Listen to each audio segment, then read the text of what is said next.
चौपाल कार्यक्रम लाइव आप देख रहे हैं जनता टीवी पे और रानिया से ये लाइव टेलीकास्ट आप देख रहे हैं।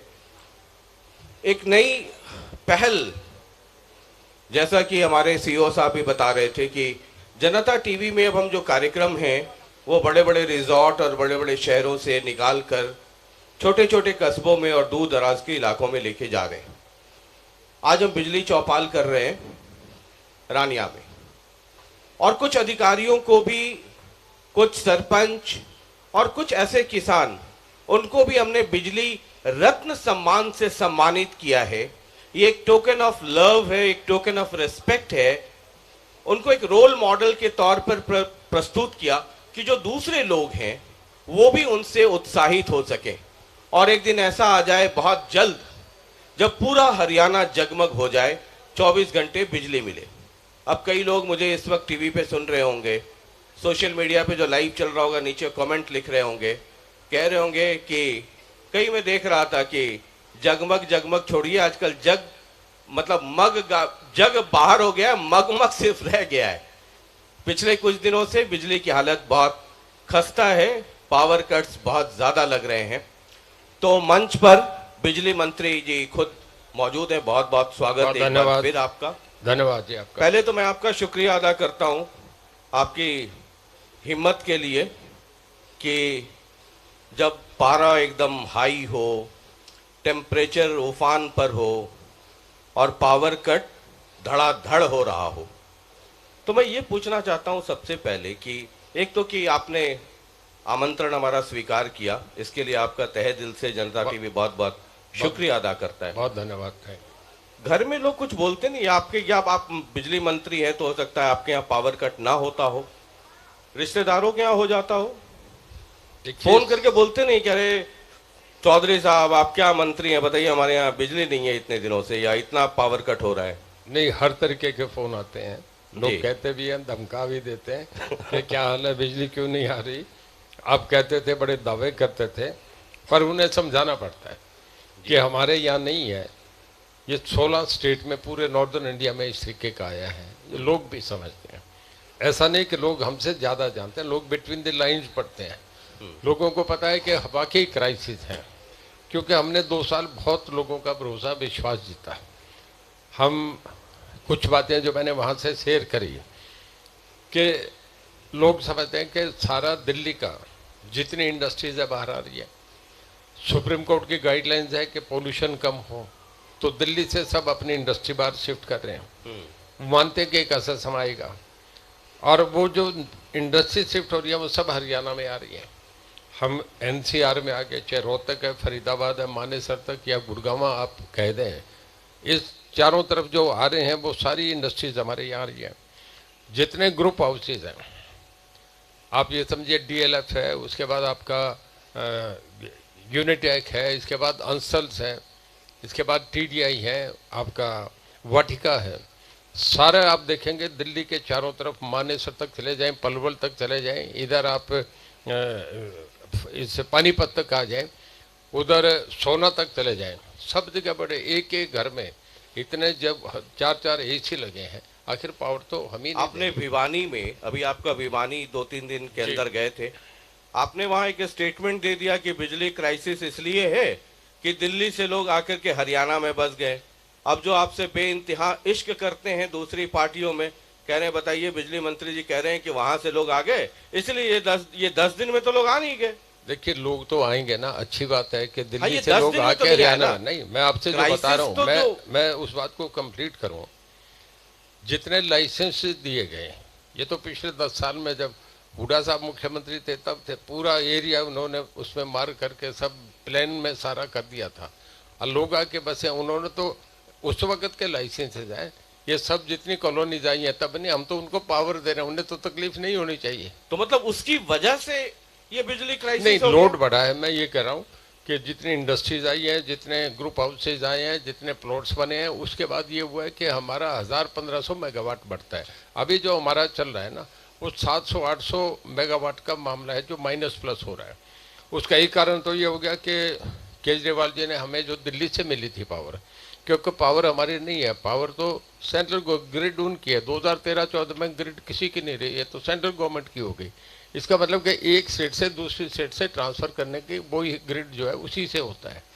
और हमारा जो यहाँ जितनी बिजली आ रही है वो सब उन्हीं से। कभी अब जैसे हमारे परसों माननीय मुख्यमंत्री जी मिले थे RK सिंह जी से, तो हमें उन्होंने अश्योर करा कि किसी स्टेट से हम आपको 600 मेगावाट। कब तक उम्मीद है कि ये जो पावर कट्स लग रहे हैं लंबे लंबे, कई सारे सवाल हमने मंगवाए हैं हरियाणा के अलग अलग कोनों से, गृहिणी भी, किसान भी, वो भी सब आप उस पर भी जवाब लेंगे। और ये कब तक उम्मीद करें, क्योंकि इस वक्त लोग सुन रहे हैं, आप आज के तारीख में you are the most hottest person. जी बिल्कुल ठीक कह रहे हैं आप। मतलब इस हॉट वाली गर्मी, सुपर हॉट वाली गर्मी में आप हॉटेस्ट पर्सन हैं जो लोग सुनना चाहते हैं। जी, जनता टीवी अकेले हरियाणा का नहीं है, आप राजस्थान में भी, आप पंजाब में भी हैं, आप वहाँ की हालत भी आप देख रहे हैं, उनसे हम बहुत बेहतर हैं। ये नहीं कि मैं ये नहीं कहता कि हमारे नहीं है, कट आए हैं, पर कल हमारे नहीं कट थे, कल हम पूरा दिन ठीक रहे। आज भी मैं समझता हूँ कट नहीं आएंगे। कल थोड़ा सा ज़्यादा लोड बढ़ेगा क्योंकि इंडस्ट्रीज, आपके कॉमर्शियल ऑफिसेज, उसके बाद सारे जितने मार्केट है सारा मंडे को खुलेगा तो थोड़ा लोड बढ़ेगा। पर हम ये मान के चलते हैं कि अगले 4-5 दिन में हम इससे काफ़ी इस प्रॉब्लम मतलब पावर मैनेजमेंट हो जाएगा हमारा। एक मैं आपसे बताऊँ, हमारी 3 यूनिट पानीपत में हैं, तीनों हमारी चल रही हैं, उसमें 750 मेगावाट हमारा 100% लोड चल रहा है। अब दूसरी स्टेटों में देखें 50% वो चला रहे हैं। हमारी 2 यूनिट जो है वो यमुनानगर में है, मैं कंप्लीट कर लूँ, दोनों में भी 710 मेगावाट हमारी आ रही है। इसके बाद खिसार में खिदड़ जो है उसमें 2 हमारे 600 मेगावाट के 2 यूनिट हैं, एक हमारा चल रहा है। एक में जो प्रॉब्लम थी ये करके थी कि उसमें एक रोटर था, वो पहले का बना हुआ चाइनीज है, उसमें कोई दूसरा नहीं लग सकता, टेक्निक है, वहाँ की टेक्नोलॉजी है, वो हमारा चाइना में पैक्ड पड़ा है। चाइना में कोविड करके लॉकडाउन लगा हुआ है, पार्शली कुछ एरिया में हट गया, जैसे ही हटेगा हमारा आगे आ जाएगा, फिर 3 दिन का काम है, हमें 600 मेगावाट। हमारा जो हमारा फर्क आ रहा है वो 600-700 मेगावाट का है। ऑपोजिशन के कई लोग ये कहते हैं कि कोयले की भी क्राइसिस होने वाली है, वो भी आप एकदम मुहाने पे खड़े हैं। हमारे थर्मल में आज मैं दिखा दूंगा, हमें अगले 8-10 दिन के लिए कोई क्राइसिस नहीं, उसके बीच में हमारे रैक्स आ रहे हैं। अब तक हरियाणा में कोई ऐसा नहीं है, हम 100% प्रोडक्शन कर रहे हैं, हमारे सब चल रहे हैं। जितने पावर प्लांट्स हैं हरियाणा में सब चल रहे हैं, सब होने। हमें जाडली से भी मिल रहा है, जो हमारा फोर्थ है वो हमें मिल रहा है, 650 मेगावाट वहाँ से मिल रहा है। एक बहुत चर्चा हो जाती है, कहते हैं अडानी साहब दे नहीं रहे बिजली, आपसे रेट ज्यादा मांग रहे, ये क्या कंट्रोवर्सी है? देखिए, रेट वेट का सवाल नहीं आता। देखिए, एक इकोनॉमिक्स का सिद्धांत है कि जब प्रोडक्शन घटती है तो भाव बढ़ते हैं, और जब प्रोडक्शन घटेगी तो भाव बढ़ेंगे, और जब प्रोडक्शन बढ़ेगी तो भाव गिर जाते हैं। इस वक्त मारामारी है, ये पीक सीजन है, इसमें बाजार में आज पावर 12 रुपये यूनिट भी मिल रही है। हमें ये नहीं देखना कि महंगी है या सस्ती है, हमने पावर में कमाया भी है। कभी 37,000 करोड़ घाटे में, तो आज हम प्रॉफिट में जा रहे हैं। हमारे लोगों को, बच्चे सो रहे हैं, दोपहर में लोग सो रहे हैं, उन्हें गर्मी में दिक्कत नहीं आई, इस करके हमें कितना ही पैसा लगे इस बात का कोई सवाल नहीं है। उनके लिए महत्वपूर्ण, हमारे लिए नहीं। हमें लोगों को सुविधा देना, हमें हमारी स्टेट में वो आराम से अपनी ज़िंदगी बसर करें, ये देना जरूर। तो उम्मीद है 4-5 दिन में, हम 4-5 दिन में इसे ठीक कर लेंगे। जी ठीक है। हमने एक सर्वे किया बिजली मंत्रालय को लेके, बिजली मंत्री को लेकर के, आपके पूरे महकमे को लेकर के, कई लोगों से हमने उनकी राय जाननी चाहिए। एक आपको छोटी सी रिपोर्ट दिखाते हैं और फिर उसके बाद लोगों की क्या सोच है, उस ओपिनियन पोल में लोग क्या सोचते हैं, वो एक रिपोर्ट दिखाते हैं, फिर बातचीत करते हैं। बहुत धन्यवाद। वो रिपोर्ट देखिए।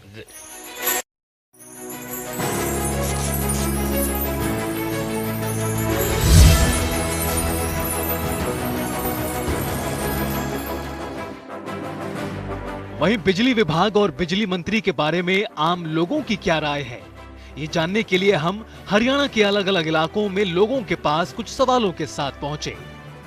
तकरीबन 1388 लोगों से कुछ सवाल किए और उनकी राय जाननी चाहिए। हमारा पहला सवाल था, हरियाणा की बिजली व्यवस्था से आप कितने संतुष्ट हैं? यहां हम आपको बता दें कि बढ़ती गर्मी के साथ बिजली के लगने वाले कट की शिकायत को अगर छोड़ दें तो कुछ सैंपल के 60% लोगों ने कहा कि वो संतुष्ट हैं। इन 67% लोगों में 19% लोगों ने कहा कि वो बहुत संतुष्ट हैं, जबकि 28% लोगों ने कहा कि वो संतुष्ट हैं। वहीं 20% लोगों ने कहा कि वो औसत संतुष्ट हैं, लेकिन 26% ऐसे लोग भी थे जो हरियाणा की बिजली व्यवस्था से संतुष्ट नहीं हैं। वहीं 7% लोगों ने सवाल पर कोई भी राय नहीं दी। हमारा दूसरा सवाल था कि क्या बिजली विभाग आपकी समस्याओं को समय पर सुलझाता है? 62% लोगों का जवाब हाँ में था, जबकि 31% लोगों ने ना कहा और 7% लोगों ने कुछ कहने से इनकार किया। सर्वे में हमारा तीसरा सवाल था कि क्या मौजूदा सरकार में बिजली व्यवस्था में सुधार हुआ है, जिस पर कुल 71% लोगों का मानना है कि सुधार हुआ है। इसमें 24% लोगों ने कहा कि हाँ सुधार हुआ है, जबकि 47% लोगों ने कहा कि औसत सुधार हुआ, लेकिन 21% लोगों ने कहा कि सुधार नहीं हुआ। वहीं 8% लोगों ने कुछ कहने से इनकार कर दिया। हरियाणा के लोगों से हमारा चौथा सवाल था, हरियाणा के करीब 5600 गांवों में जगमग योजना के तहत 24 घंटे बिजली मिलती है, क्या आप सहमत हैं? तो इस पर कुल 66% लोगों ने अपनी सहमति जताई, जबकि 23% लोग इससे असहमत नजर आए। वहीं 11% लोगों ने इस पर कुछ नहीं कहा। इसके बाद हमने जनता से पूछा कि क्या आप हरियाणा के बिजली मंत्री के काम से संतुष्ट हैं? तो इस पर कुल 76% लोग संतुष्ट नजर आए, जिसमें 11% बहुत संतुष्ट, 35% संतुष्ट और 30% औसत संतुष्ट नजर आए, जबकि कुल 18% संतुष्ट नहीं थे। वहीं 6% लोगों ने इस पर अपनी राय नहीं दी। हमारा आखिरी सवाल था, हरियाणा के बिजली मंत्री को आप किस श्रेणी में रखेंगे? हरियाणा के टॉप परफॉर्मेंस वाले मंत्री, मध्यम या एवरेज श्रेणी के परफॉर्मेंस वाले मंत्री, या निराशाजनक परफॉर्मेंस श्रेणी वाले मंत्री? इसके जवाब में 59% लोगों ने कहा कि मौजूदा बिजली मंत्री जी को हरियाणा के टॉप परफॉर्मेंस वाले मंत्री की श्रेणी में रखेंगे, जबकि 17% लोगों ने मंत्री जी को मध्यम या एवरेज परफॉर्मेंस वाले मंत्री की श्रेणी में रखने की राय दी। वहीं 17% लोगों की राय थी कि मंत्री जी को निराशाजनक परफॉर्मेंस वाली मंत्री की श्रेणी में रखना चाहिए, जबकि 7% लोगों ने इस पर अपनी राय देने से इनकार किया।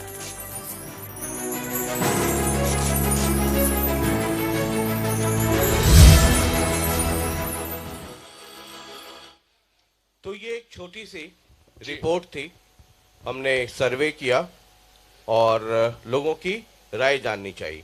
लेकिन इसमें एक चीज मैं जोड़ दूं, ये पावर कट अभी पिछले 5-7 दिन से शुरू हुआ है, ये उसके ठीक पहले का सर्वे है। यानी उसके बाद ये पावर कट वाला आपका ये शुरू हुआ मसला। अगर शायद अभी करते तो हो सकता है फिगर कुछ और होता, लेकिन इन जनरल कुछ ऐसे भी लोग हैं इसमें जो आपके परफॉर्मेंस से खुश नहीं है, या मान लीजिए वो कहते हैं कि बहुत ज्यादा डेवलपमेंट नहीं हुआ है। तो हम उन सवालों से शुरुआत करते हैं। ये तो रिपोर्ट आपके महकमे के बारे में, आपके बारे में लोग क्या सोचते हैं, ये एक सैंपल था। तो एक सवाल है जो हम लेना चाहेंगे जुलाना से, अनीता शर्मा जी हैं, वो प्ले करें।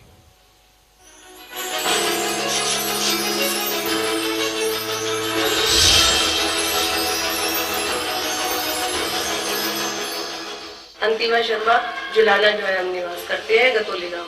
हम बिजली मंत्री से पूछना चाहते हैं कि बिजली के इतने मोटे मोटे कट होने के बावजूद जो है कैसे बच्चे पढ़ाई कर पाए। बोर्ड की परीक्षाएं चल रही हैं, 10वीं और 12वीं की जो है पूरा दिन इन्वर्टर जो है चार्ज ही नहीं होते क्योंकि लाइट नहीं आ पाती है। पूरा दिन लोग खेतों में काम करते हैं और शाम को आने के बाद जो है उनको नहीं लाइट मिल पाती, इसलिए वो अपनी नींद भी पूरी नहीं कर पाते हैं।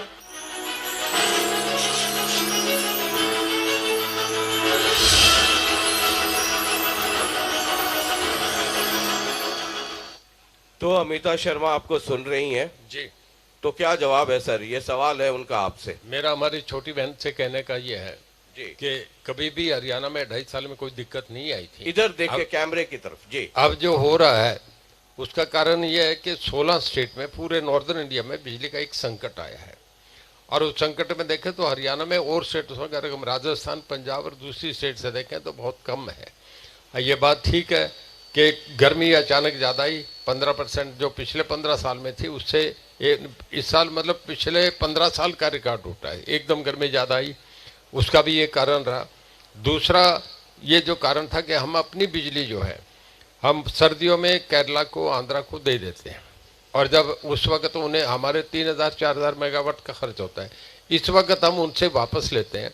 तो अब के जो ये गर्मी अप्रैल में इतनी तेजी से आ गई, तो हमारा जो शेड्यूल था वो 1 हफ्ता 10 दिन डिस्टर्ब हो गया। वो भी एक इसका बड़ा कारण रहा। पर हम कोशिश कर रहे हैं, जैसा मैंने पहले बताया, कि हम इसे बड़ा जल्दी ठीक कर लेंगे। आज के दिन मैं समझता हूँ कट लगे हैं, वो जो कह रहे हैं वो ठीक कर रहे हैं। 24 मिनट भी लगे होंगे, आधा घंटा भी लगे होंगे, घंटा भी लगे होंगे, इस बात पे कोई नहीं। हम जहाँ कोशिश रहती है कि कम से कम कट लगे, पर जितना हम कई बचाए जा इलाकों सकते। में तो मेरे पास रिपोर्ट है कि रात रात भर कट लग गई।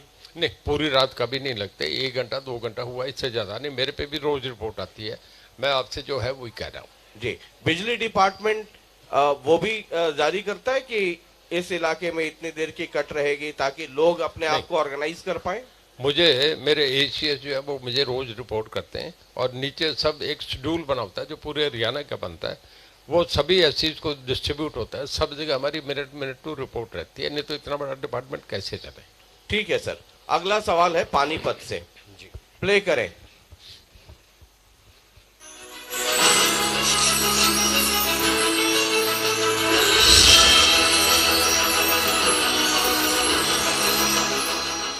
मैं आशु पांचाल पानीपत उधावर कॉलोनी का रहने वाला हूं। मैं बिजली मंत्री जी से निवेदन करना चाहूंगा कि जो बिजली है इसकी एक टाइम फिक्स की जाए कि इतने घंटे बिजली आपकी आएगी, इतने घंटे आपकी बिजली नहीं आएगी। और एक और मैं चीज कहना चाहूंगा, आजकल एक समस्या बड़ी आ रही है हमारे को मीटर को लेकर। बड़े बड़े डिजिटल मीटर लगा दिए गए हैं, पर उनमें जो है बिल जो है कभी 5 लाख आया था, कभी 10 लाख आया था, उसकी प्रॉपर यूनिट जो है नहीं लेने आते कोई भी यहाँ पर। और इससे में बहुत प्रॉब्लम आ रही है। कोई गरीब व्यक्ति है, अगर उसका 5-6 लाख बिल आता है तो वो कैसे भर पाएगा। अगर हम बिजली बोर्ड में भी जाते हैं तो वहां भी हमारी कोई सुनवाई नहीं होती है। तो इसलिए बिजली मंत्री से मैं निवेदन करना चाहूंगा कि इस समस्या को हमारा हल किया जाए।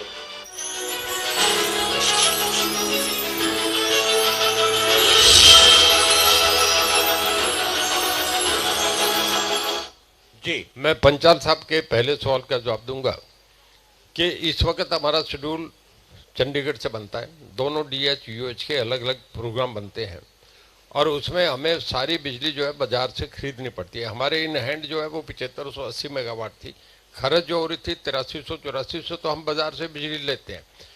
अब जितने हम लोग बीच में बाहर हैं, सब तरीके, हर स्टेट बिजली चाहती है। हमें 800 मेगावाट चाहिए तो हमें 300 बाजार में मिलती है, 350 मिलती है। जो जितनी नहीं मिले वो कट लग जाता है। तो इसके लिए हमारा प्रयास रहता है कि हम इसे पहले नहीं अनाउंस कर सकते। ये डिपेंड करता है कि बाजार में हमें कितनी बिजली मिल जाए।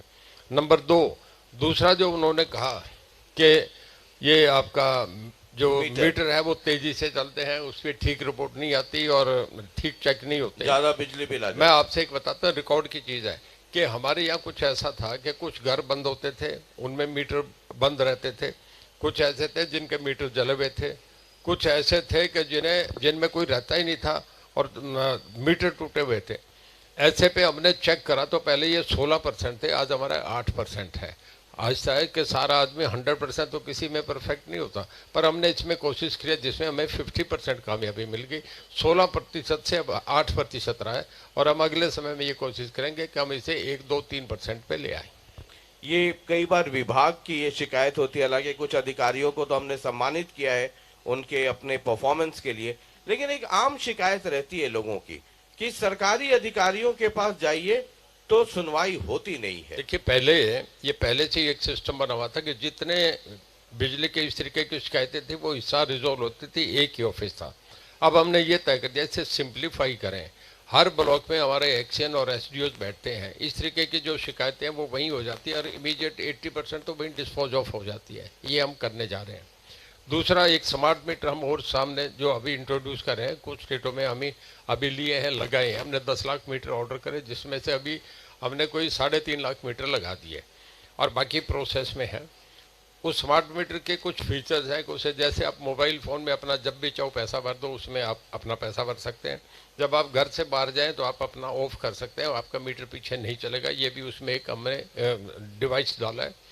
तीसरा ये है कि वो हमारे ऑफिस से कनेक्टेड है, जब भी हम चाहें किसी मीटर को चेक कर सकते हैं। मतलब उसका ये हो गया कि एक ट्रांसपेरेंसी लोगों को मिल रही है, जनता का भी भरोसा बने, हमें भी बने कि चोरी नहीं हो रही, एक बड़ा साफ सुथरा लोगों में हो जाए। ये अगर हमारा जब चल गया तो इसके बाद हम 20 लाख मीटर हो लेंगे, पूरे हरियाणा को इससे जोड़ना चाहेंगे। चलिए, बहुत बहुत ये तो अच्छी पहल है। हम चलते हैं, एक और किसान है, उनकी क्या समस्या है, प्ले करें बाइक।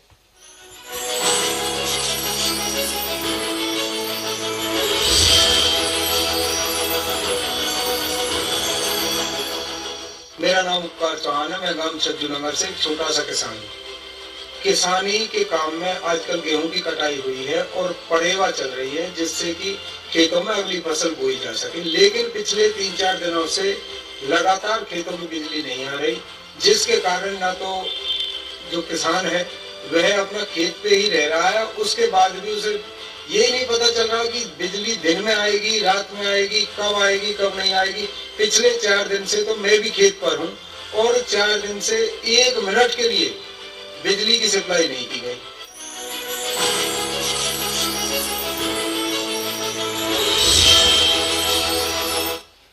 आपका जवाब मंत्री। अब जो ये कह रहे हैं, मैं ये तो नहीं कहूँगा कि मैं इनकी बात से सहमत नहीं, ये अब एक अपनी तकलीफ की बात कर रहे हैं, मैं सुन रहा हूँ। पर ऐसा नहीं है कि बिल्कुल ही नहीं, यहाँ भी लोग बैठे हैं, ऐसा मेरे ख्याल में कभी नहीं होता। दिन में तो हमारे यहाँ कभी कट लगता ही नहीं। पूरे हरियाणा में भी ऐसा है कि क्योंकि दिन में हमारी पावर कंजम्पशन जो है वो 6000-7000 रहती है।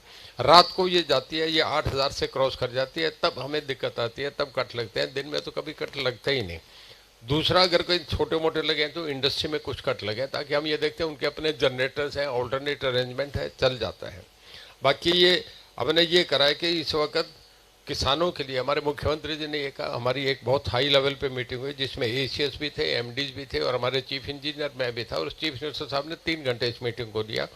उसमें उन्होंने ये कहा कि इंश्योर करो कि ये जो आपका भिवानी, फतेहाबाद, सिरसा, हिसार, ये एरिया, इसमें आजकल कॉटन की बुआई होती है, यहाँ ट्यूबवेल चलते हैं, यहाँ लोगों को बिजली चाहिए। यहाँ हम बिजली दे रहे हैं 4 घंटे लगातार, इसे हम कोशिश करें कि 5 घंटे दी जाए, इसमें ब्रेक नहीं दी जाए। जो बाकी एरिया है जिसमें पैडी का, करनाल, कुरुक्षेत्र, अम्बाला, यमुनानगर, इसमें 15 जून से इसकी हमें ज़रूरत पड़ेगी।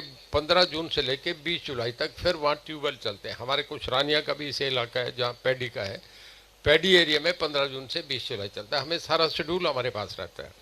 जब वो आएगी तब आपका केरला में, आंध्रा में और उधर इसमें कर्नाटक में और बंगाल, उड़ीसा, बंगाल में, वहाँ मानसून पहले आ जाता है, 15 जून को आ जाता है। तो वहाँ बारिश होने की वजह से फिर बिजली वहाँ से फ्री हो जाती है। जो मैं आपसे कह रहा था कि जो ऊपर की हमारी लाइन जो है, ग्रिड है, वो बिजली एक स्टेट से दूसरे में ट्रांसफ़र करने का काम करते हैं। तब हमें बिजली बाज़ार में 5 रुपये 6 रुपये आम मिलती है। तब हमारा पीक सीज़न होता है।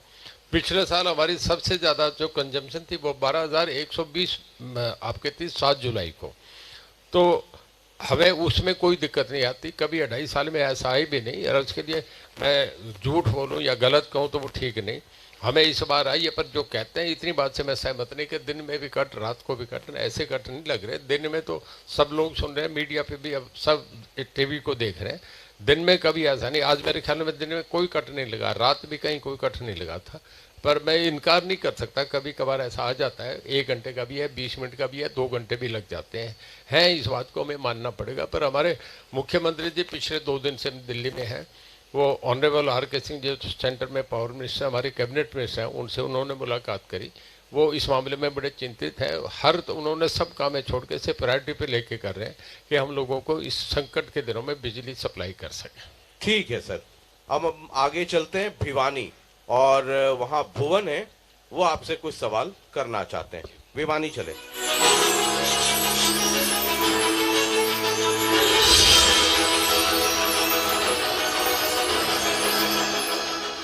मेरा नाम भुवन है और मैं भिवानी में रहने वाला हूँ। मेरा बिजली मंत्री जी से यह सवाल है कि हमारे पड़ोसी राज्यों में तो बिजली सस्ती है हरियाणा के मुकाबले, परंतु हरियाणा में उसके मुकाबले कुछ प्रतिशत महंगी बिजली है।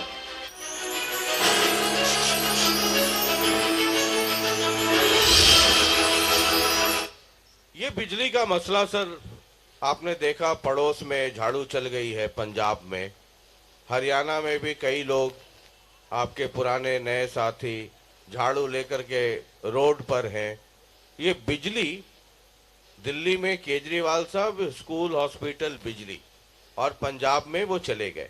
अब हरियाणा में ये सवाल उठने लगा है कि अगर पंजाब में 300 यूनिट, दिल्ली में इतनी यूनिट, अगर बिजली फ्री या कम दाम, तो फिर ये हरियाणा में क्यों नहीं? ये एक पॉलिटिकल मसला भी आने वाले समय में बनेगा। देखिए, अभी तो केजरीवाल साहब ने कहा है ना कि हम पंजाब में 300 यूनिट फ्री देंगे। पहले तो ये सवाल आया, इसके बाद दूसरा सवाल आ गया जो उन्हीं का कंट्राडिक्टरी आ गया कि ये खाली हम एससी को देंगे, ये जनरल कैटेगरी में नहीं दिया जाएगा। उसका भी एक सवाल लोग कहने लगे कि हमने वोट तो हमने भी दिया है, खाली एससी ने तो नहीं दिया, जनरल कैटेगरी के लोगों ने भी वोट दिए हैं। देखिए, आज उन्हें मैंडेट मिला है। मैं अभी 1 साल उनके लिए कुछ नहीं कहना चाहूँगा क्योंकि जनता ने उन्हें मैंडेट दिया, हमें स्वीकार करना चाहिए, उन्हें काम करने देना चाहिए, उसके बाद कोई क्रिटिसिज्म की बात आती है। पर मेरा ये मानना है कि फाइनेंशियली इम्प्लीकेशंस वहाँ पंजाब में ऐसी नहीं है जो मैं समझता हूँ। बॉर्डर स्टेट है और वहाँ कल मेरी प्रताप सिंह बाजवा वहाँ लीडर ऑफ दी अपोजिशन, उनकी एक प्रेस कॉन्फ्रेंस थी, मेरी उनसे बात हुई। वो कहने लगे कि हमने पंजाब के लोगों ने 18,000 करोड़ रुपया सेंट्रल ग्रिड सिस्टम को देना है, वो जब मिलेगा तो इन्हें आगे पैसा मिलेगा, इन्हें सप्लाई मिलेगी। पंजाब की हालत बहुत ज़्यादा ख़राब है। वहाँ तो अभी भी हमारे एक भी थर्मल बंद नहीं है। वहाँ 50% जो है प्रोडक्शन है, 50% कर नहीं रहे। उन्हें ये शंका है कि कहीं कोयला ना ख़त्म हो जाए। और उसके बाद पंजाब में कारपेट कोल रह गया कुछ थर्मल में, तो जो लास्ट में खींच के जिसे डाला करते हैं। और पंजाब में जो मैं बराबर, हमारे लोग भी देख रहे हैं, सब देख रहे हैं, हरियाणा वाला भी सब बराबर चेक करता हूँ, मैं भी चेक करता हूँ, पंजाब में हमसे बहुत बहुत ज़्यादा हालात ख़राब है। बिजली के रेट कुछ कम हो सकते हैं क्या? मैं नहीं मानता। देखिए, मैं आपसे एक बताऊं, अभी आप जो कह रहे थे ट्यूबवेल्स के मामले में कि एक ट्यूबवेल पे हमें 1 लाख रुपया जाता है, अगर हम 80,000 ट्यूबवेल देंगे तो 800 करोड़ रुपए हमारे खाते से जाता है। हम 12 रुपये बिजली बाजार से ले रहे हैं, आज के दिन 12 रुपये बिजली है, और किसान को जो जा रही है 10 पैसे यूनिट जा रही है। आप आदमी को सोच के करना चाहिए कि हम कोई भी चीज़ प्लान करें।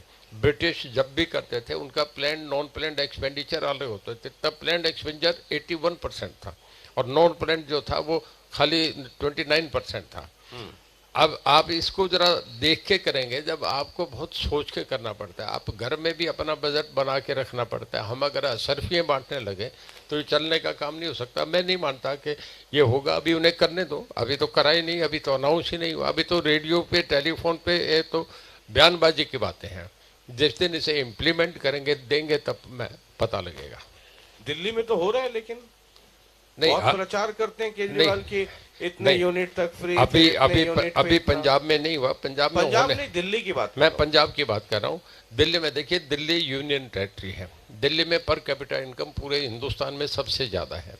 वहाँ उनका अपना इतने रिसोर्सेज हैं, वहाँ उन्होंने एक बात चला ली होगी, पर यहाँ ये पॉसिबल नहीं है। आप पंजाब हरियाणा में तो हमें वेट करना ये चाहिए। तो सब डेबिट। देखिए, पर कैपिटा इनकम में दिल्ली पूरे देश में सबसे 1 नंबर पे आती है। तो पंजाब के लिए 1 साल पहले वेट करना चाहिए। हमें वेट करना चाहिए। ठीक है। अगला सवाल है धर्मपाल जी का, वो कुछ आपसे कहना चाहते हैं।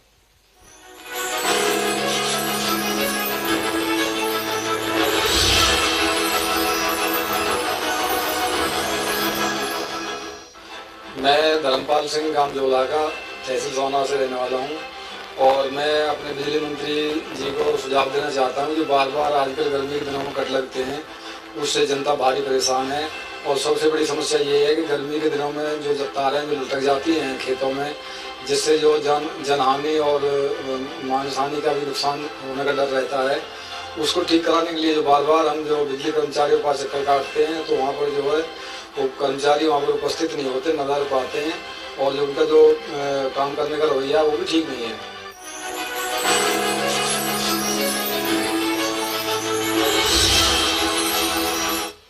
कट वाली बात तो आपने कई बार कह दी।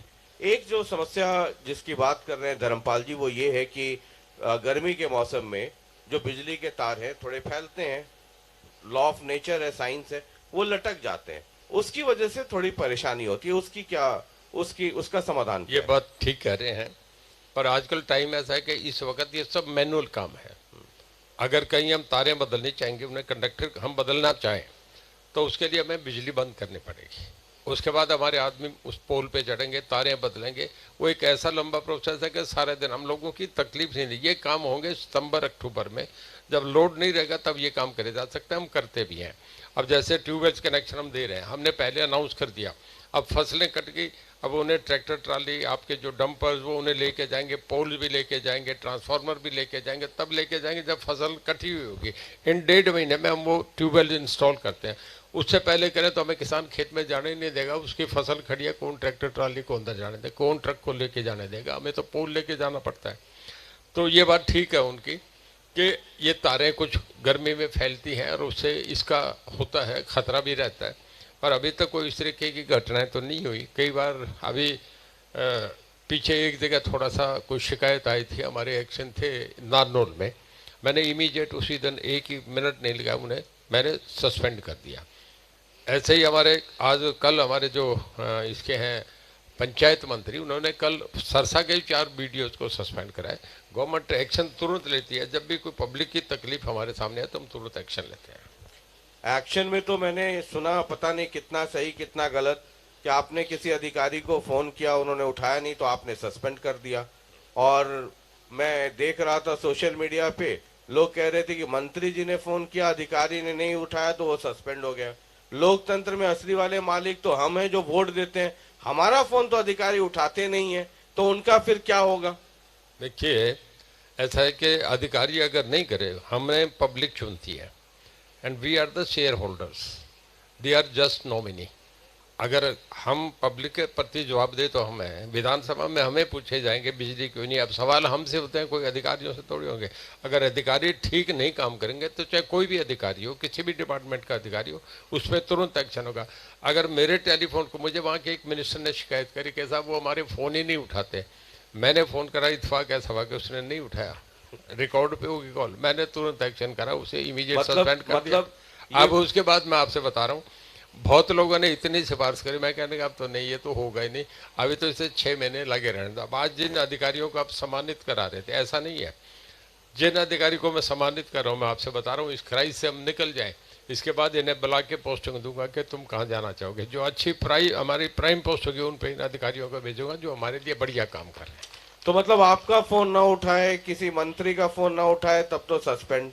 और इस लोकतंत्र का असली मालिक जनता जनार्दन, वो किसको फोन करे? और उनका फोन अगर अधिकारी ना उठाए, मतलब सर ये जो लोग फोन करते हैं अधिकारियों को तो परेशानी के लिए करते हैं, इसलिए तो फोन करते नहीं है कि अपनी बेटे या बेटी की रिश्तेदारी के लिए फोन कर रहे हो।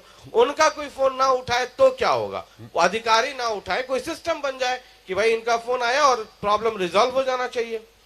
आज ही मुझे एक ऐसा मामला आया, मैं उस अधिकारी का नाम नहीं लूंगा, उसे मैंने फ़ोन करा और उसे फिर जब वो लाइन पे आ गया तीसरी कॉल पे, तो मैं उसे कहने का ये लास्ट वार्निंग है, अगर इसके बाद अगली बार कभी भी आपकी शिकायत आ गई, किसी भी आदमी ने कर दी, तो आप सस्पेंड हो जाएंगे।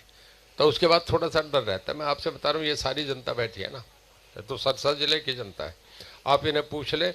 मैं मेरा अपना बताता हूँ कि लोगों को आदत हमने ऐसी डाल रखी है, मैंने मेरे से शुरू करा है, मेरे टेलीफोन पे कोई कॉल करता है मैं उठाता हूँ, रात के 11 बजे भी उठाता हूँ, रात को भी मुझे फ़ोन आते हैं, शिकायत करते हैं, और उसके बाद मैं तुरंत कहता हूँ कि अभी आप ऐसी से बात करें, सीनियर ऑफिसर को फ़ोन करता हूँ, फिर उसका जो ग्रीवेंस है उसे इमीडिएट रिड्रेस करते हैं। आप इन्हें किसी से पूछ लें, अगर इनका फ़ोन नहीं उठाता तो मेरी कॉल बैक जाएगी, आप किसी को आवाज़ देकर अभी पूछ लो, लोग सामने आपको बताएंगे। ठीक है सर, ये तो बहुत अच्छी बात है। एक सवाल है नारायणगढ़ से आपके लिए, लक्ष्मी दास गुप्ता जी पूछना चाहते हैं आपसे कुछ।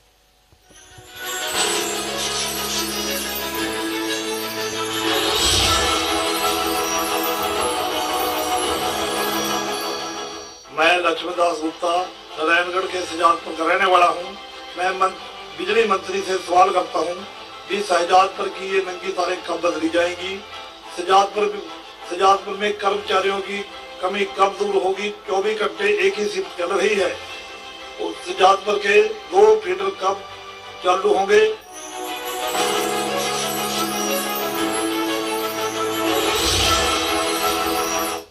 लक्ष्मीदास जी को आपका जवाब। हाँ, मैं लक्ष्मीदास जी से कहूँगा ये अपना नंबर भेजें, मुझे भेज दें। मेरा नंबर 7015833792 है, जो सार्वजनिक है, और कल ही हमारा अधिकारी इनसे कांटेक्ट करेगा। ये मुझे अपना नंबर व्हाट्सएप करें, कल ही इनके जो फीडर का मामला है वो तो तुरंत सॉल्व होगा। बाकी जो बिजली की बात है वो तो मैंने आपसे बता रहा हूँ, जैसे हम पे जैसी मिलेगी हम चाहेंगे कि मैक्सिमम लोगों को सप्लाई करें, उन्हें दिक्कत नहीं आए।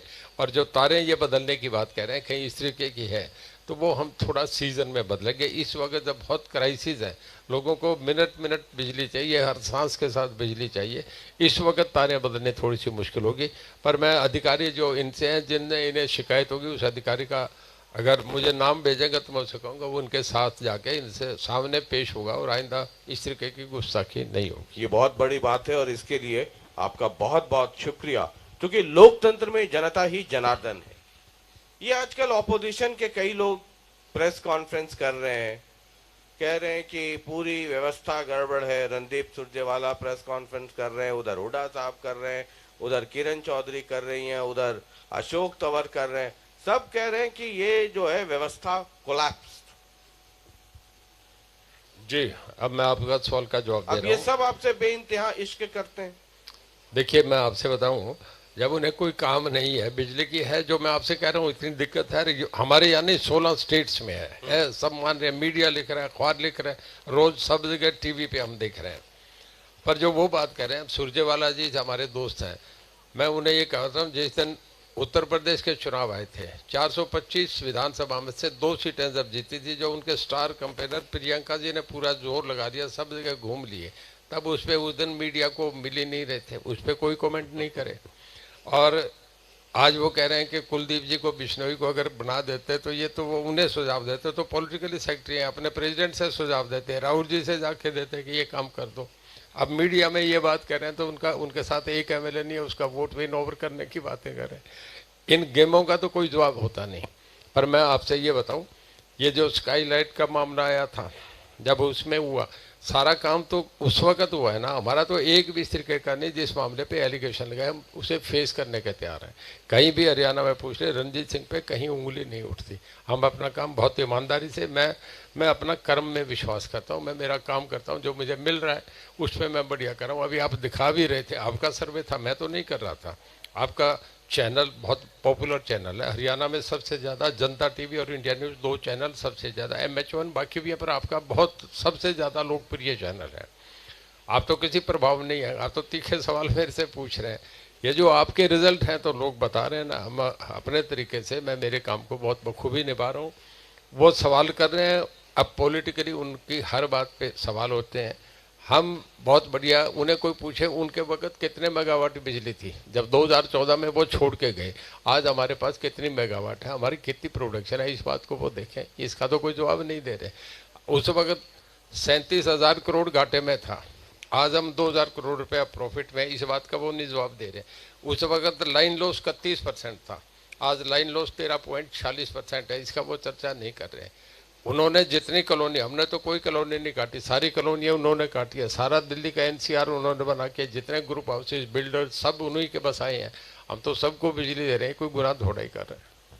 ठीक है, आपने जब पॉलिटिकल राग छेड़ दिया, आपकी एक रैली हुई थी खैरिया में जी, नड्डा साहब आए, मुख्यमंत्री जी आए, बड़ी भीड़ आपने जमा कर ली। अच्छा, उसमें सवाल करता हूं, उसके पहले जरा कुछ आपको इंटरेस्टिंग बाइट उसमें, मैं उसमें सोच रहा था कि ये जो मोहब्बत भी है ना, ये बड़ी अजीब चीज है, उसमें बातचीत करते हैं, लेकिन पहले जरा इस मोहब्बत को देखते हैं। आपकी जो रैली हुई थी खारिया में,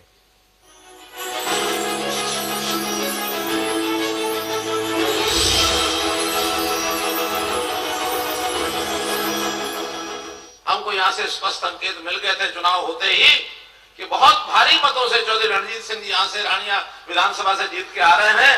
मैंने इनको चुनाव के परिणाम से पहले ही बधाई दे दी थी और मैं इनका आभार प्रकट करता हूं। इन्होंने भी उसी टेलीफोन के ऊपर ही, जबकि हमको पता नहीं था ये क्या करेंगे क्या नहीं करेंगे, कहने लगे मनोहर लाल जी सरकार आपकी बन रही है, मैं आपके साथ खड़ा हूं, दिन में रात में हमेशा साथ खड़ा हूं।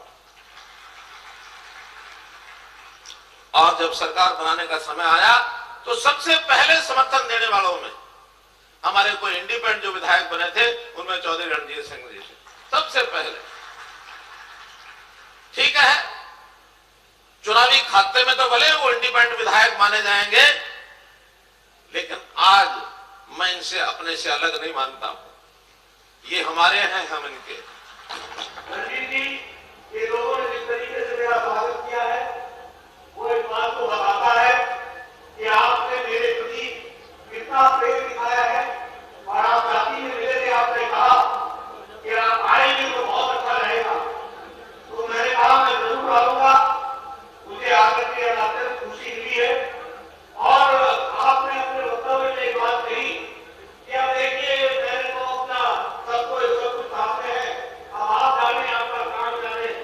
मैं रणजीत जी को कहना चाहता हूँ, अब आप कहाँ जाएंगे? अब तो आप हमारे समझी हो गए, अब तो आपको हमारे साथ ही रहना पड़ेगा।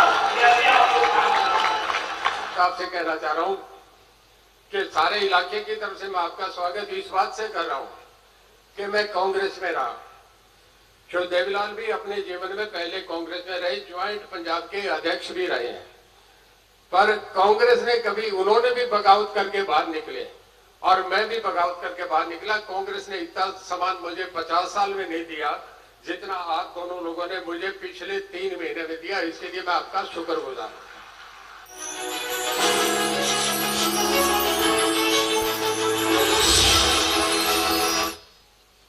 ये दो स्टेटमेंट, एक तो कि मैं आपका और आप हमारे, दूसरे आपके ये नड्डा साहब नए नए समधी बन गए जी, कहते हैं कि कहीं जाने नहीं दूंगा। ऊपर से आप वो पिज्जा होता है ना आजकल बच्चे खाते हैं, जी, खाना जी, जी। चाहिए नहीं, वो ऊपर से एक्स्ट्रा चीज टॉपिंग। आप कहते हैं कि कांग्रेस से जो सम्मान नहीं मिला वो 3 महीने में तो मुझे जी बीजेपी में मिल गया। बिल्कुल ठीक कह रहे हैं। तो ये आपको पता था कि इनके नंबर्स नहीं आएंगे, और जब नंबर्स नहीं आएंगे तो हम जो इंडिपेंडेंस है हमारी चांदी होने वाली है? देखिए, ये आपको भी पता था और मुख्यमंत्री जी को भी पता था? मुझे मुख्यमंत्री जी का पहले दिन फोन आया जब तक चुनाव परिणाम नहीं आए थे, और मुझे कहने लगे कि चरणजीत सिंह मैं आपको बधाई देता हूं, आप भारी मतों से चुनाव जीत रहे हैं। मैं कहने लगा जी, अगर स्टेट का इलेक्टेड पर्सन 1 नंबर मुझे ये कह रहा है तो मेरा विश्वास और मजबूत हुआ। इसके लिए मैं आपका धन्यवाद करता हूं। मुझे कहने लगे यही बात नहीं रुकेगी, हमारी आगे भी आपसे मैं बात करना तो चाहूंगा। मतलब उनके पास रिपोर्ट आ गई होगी ना? जी जी जी, वो मिलता है। देखिए कि अकेले गाड़ी चलेगी नहीं, डबल ट्रिपल 4 5 7 8 इंजन लगाने पड़ेंगे तब गाड़ी घसकेगी आगे। नहीं, मैं मेरे चुनाव का परिणाम बता रहा हूँ कि मेरे सामने जितने कैंडिडेट खड़े थे सभी की जमानत जब्त, और मैं 20,000 से जीता। मेरे सामने 7 कैंडिडेट थे, इतनों के वोट काट के भी मैं सभी की जमानत जब्त करा रहा हूँ, 20,000 से जीत रहा हूँ। तो सीएम को करियर था ही था। तो जब उन्होंने मुझे ये कहा कि हम आपका साथ चाह रहे हैं, मुझे सभी के फोन आ रहे, मुझे हुड्डा साहब का भी फोन आ रहा था, मुझे जेजेपी से भी फोन आ रहे थे, और हंग असेंबली थी 40 31 10 और 7 थे।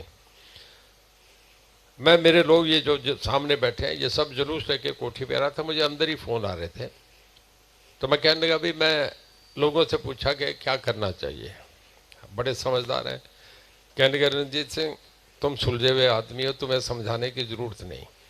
अगर हम कहेंगे बस कोई चलाए उसे एक सवारी कहे कि राइट फर्स्ट गियर लगाओ, टॉप लगाओ, तो बस पेड़ के जाके लगेगी। ड्राइवर तुम हम साथ बैठ के अच्छे रास्ते पे लेके चलो, जहां तुम्हारा फैसला करो। मैं इन लोगों से पूछ के मैं कहने का मैं बीजेपी में ऐसे रास्ते पे ले चलो जहां मंत्री पद भी मिल जाए। देखिए, मंत्री पद नहीं, मंत्री तो मैं 87 में बना था। मैं आपको ये भी बता दूं, 87 में मैं मिनिस्टर था, सबसे इम्पोर्टेंट मिनिस्टर था। ओम प्रकाश जी देवीलाल, वो तो आप चीफ मिनिस्टर भी होने वाले थे। आप सुनो, हमारी बात पूछ रहे तो मैं बता रहा हूँ। देवीलाल की सरकार में मैं 87 में चीफ मिनिस्टर था। मेरा पहला चुनाव था, 45 साल की उम्र में मैं एमएलए भी बना, मिनिस्टर भी बना, बहुत भारी, तब भी 23,000 से जीता था। और उसके बाद जब मैं चो साहब मुझे मिनिस्टर बनाने लगे, मैंने मना कर दिया था। मैं कहने लगा, मोरली एथिकली मैं ये नहीं समझता कि मुझे मिनिस्टर बनना चाहिए, मैं आपका बेटा हूँ, मुझे सब कुछ है। लोग क्या कहेंगे, आपकी भी इसमें इमेज कम होगी। उस दिन के गवाह हैं, मानिक सोनवाने डीसी होते थे, उनकी कोठी में उनके सामने ही बात हुई। मैंने वहीं, जब उन दिनों में मोबाइल नहीं थे, कृपाराम पूनिया गवाह हैं जो अब तक मिनिस्टर हैं, मैंने मना कर दिया। मुझे बनारसी दास जी, वीरेंद्र सिंह जी, कृपाराम पूनिया ये कहने लगे कि आप सुबह आ जाओ, एक बार चौथ साहब से मिल लो। बुलाया, मैंने फ़ोन करा, मैं आ रहा हूँ। आज वो बातें मैंने कभी डिस्क्लोज नहीं करी, वो मैं कर रहा हूँ। मुझे कहने लगे मैं दिल्ली जाऊँगा, मैंने पार्लियामेंट का चुनाव लड़ना है। अगर तुम एमएलए होगे तुम्हें कोई आगे नहीं आने देगा, कोई डिप्टी चीफ मिनिस्टर है, कोई मिनिस्टर है, अगर मिनिस्टर बन जाओगे तो फिर मैं तुम्हें अपने तरीके से राजनीति में आगे बढ़ा दूंगा। मैं इस बात पे मैं अपने आप को, आप समझ लो कमजोरी समझ रहे हो क्या हुआ या लालच था, मैंने हाँ भर दी, मैं ओथ ले ली। पर मैं असूल की बात बता रहा हूँ, सारी जनता गवाह है, सारा हरियाणा देख रहा है। ओम प्रकाश जी की सरकार में हालांकि मेजोरिटी एमएलए मेरे साथी पूरे हरियाणा में पता है। और उसके बाद घर का निर्णय था, मैं चंद्रबाबू नायडू नहीं बन सकता था, मैं एनटीआर वाली वो बगा, तो मैं चौधरी के प्रति समान था। घर का फैसला हुआ कि ओम प्रकाश जी बड़े हैं, 11 साल उन्हें बनाओ। मैं मान गया था, मैं उनकी सरकार में बन गया था।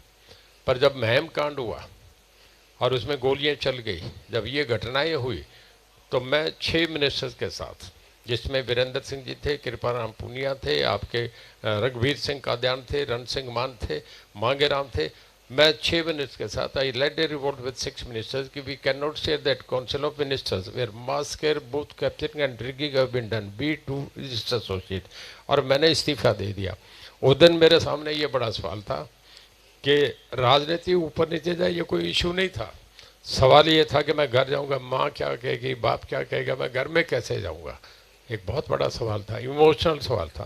पर मैंने इसकी भी परवाह न करी, पूरी जिंदगी बहुत ईमानदारी से राजनीति करी, इसी पे कर रहा हूँ। तो मेरे सामने मंत्री कोई सवाल था ही नहीं। अगला चुनाव बीजेपी से लड़ेंगे? देखिए, मैं बीजेपी का समर्थन दे रहा हूँ। मैं इस बात को भी मान रहा हूँ कि रीजनल पार्टी खत्म होती जा रही है। सीपीएम 32 साल से ज्योति बसु वेस्ट बंगाल के चीफ मिनिस्टर थे, कैडर वेस्ट पार्टी थी। आज सीपीएम कहीं है नहीं, वहाँ टीएमसी और बीजेपी 2 पार्टी आ गई, कांग्रेस भी गई। बादल साहब से हमारे पारिवारिक रिश्ते हैं, 25 साल मुख्यमंत्री रहे हैं, श्रोमणी गुरुद्वारा प्रबंधन कमेटी के प्रेसिडेंट वो, हजारों गुरुद्वारे उनके अपने पास। श्रोमणी अकाली दल जगह जगह मोर्चे लगाते थे, बहुत बड़ी दिबंग पार्टी थी, उसके आज खत्म हो गए। 25 सारे लोग हार गए, केवल 2 विधानसभा में 2 एमएलए बन के आए हैं। क्षेत्रीय पार्टियां खत्म होती जा रही हैं। मायावती जिसके पास, तो मैं ये समझूं कि आप, मैं 1 मिनट कंप्लीट कर लूं, मेरा इशू कंप्लीट हो जाए, फिर आप कुछ भी पूछें। मायावती ने अकेली ने सोशल इंजीनियरिंग से उत्तर प्रदेश में सरकार बनाई थी। आज मायावती कहीं भी नहीं है। इस चुनाव में 7 असेंबली की सीट आई है, राष्ट्रीय पार्टी बन रही है। बीजेपी एक बहुत बड़ी पार्टी सामने उभर के आ गई। आज हमारे प्रधानमंत्री जो वर्ल्ड के टॉप 8 लीडर्स हैं, जिनकी बेस्ट इकॉनमी है, अमेरिका, रशिया, उसके बाद जापान, जर्मनी, फ्रांस, उन 8 लीडर्स में हमारा आज भी हमारे प्रधानमंत्री जी जो एक कंसेंसस वोट लिए जाते हैं, उसमें सबसे पॉपुलर लीडर आज भी नरेंद्र मोदी है। तो मैं तो बीजेपी के साथ जाके चुनाव लड़ना चाहूँगा। अब उनका पार्टी का निर्णय आज टेक्निकली मैं ज्वाइन नहीं कर सकता, वो भी जानते हैं, मैं भी जानता हूँ। अगर मुझे उन्होंने ट्रिगर दिया तो मैं बीजेपी से लड़ूंगा। चलिए, बहुत बहुत शुक्रिया कीमती वक्त देने के लिए जी। और टेम्परेचर इतना हाई है, इतने पावर कट्स लग रहे हैं, बावजूद आपने हमारे आमंत्रण को स्वीकार किया, इसके लिए एक बार आपका मुझे बहुत अच्छा लगा। बहुत धन्यवाद। सब लोगों से हमारी कमजोरी अच्छाई सब लोगों में आपने जग जाहिर करी, बहुत ईमानदारी से करी, इसके लिए मैं आपका बहुत धन्यवाद करता हूँ। बहुत धन्यवाद।